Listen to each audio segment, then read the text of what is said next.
Hello. Well, here's our very first example. And what we're going to do is we're going to try and solve the problem 3x plus 6 equals 27. And we're going to try and do it without using any math, any steps that we've learned. So, if you were starting to do this and you had no idea at all, one of the things you could try is to just pick a number and put it in for x and see if we get close to 27. So let's start with letting x be 4. Okay, so we'll replace x with 4 and we'll see how close we get to 27. So that's going to be 3. I'm going to put our 4 in here for x.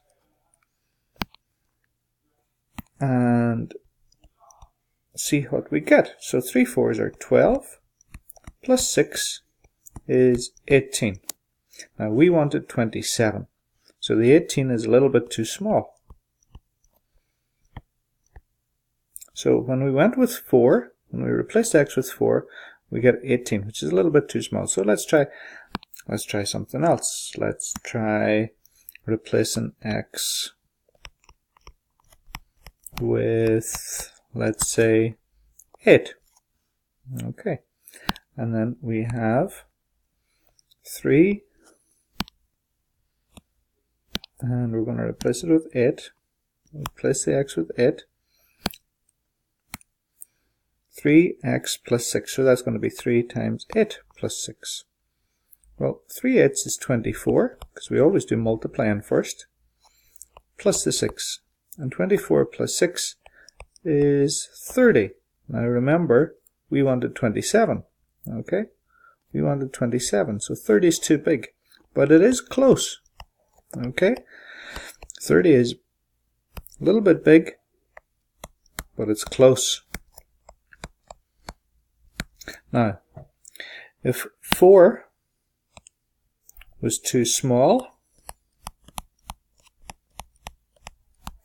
and 8 was too big, then we can say, or at least we can guess, that the correct answer must be somewhere in between 4 and 8. Okay, so the correct answer must be in between 4 and 8.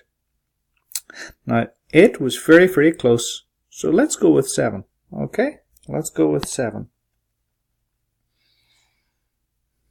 So let's see how we get on here if we pick 7. Okay, so this time replace x with 7. And that gives you 3 times 7 plus 6. Now 3 7s is 21 plus 6, and 21 plus 6 is 27, which is the correct answer and which is what we wanted. So in other words,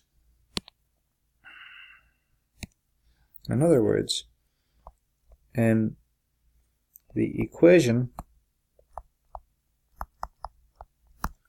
3x plus 6 equals 27, the x stands for 7.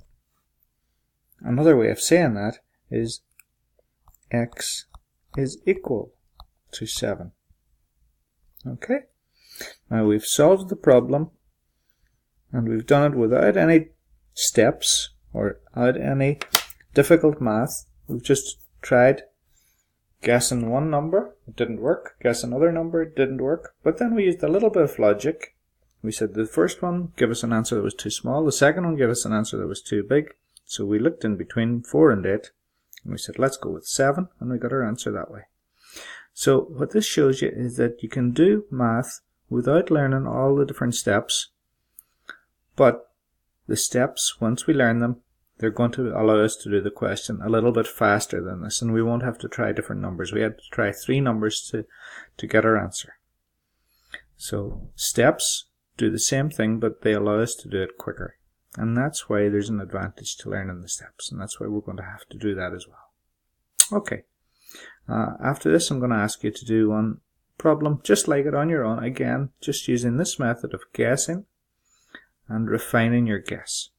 Okay, so good luck, thank you.